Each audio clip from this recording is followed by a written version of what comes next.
अस्सलामुअलैकुम नाज़रीन, JN news HD के साथ मैं हूं नाइला भट्टी। नजर डालते हैं आज की अहम खबरों पर।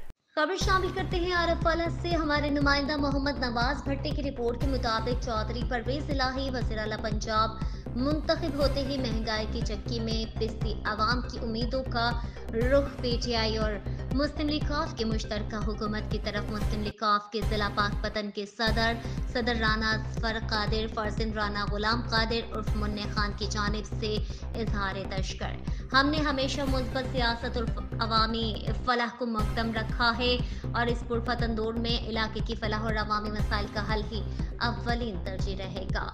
इंशाअल्लाह चौधरी परवेज इलाही और इमरान खान के विजन के मुताबिक अवाम को अब बदला हुआ पंजाब मिलेगा, जिसमें फलाही तरक्की और बुनियादी हुकूक हर शहरी को हासिल होंगे।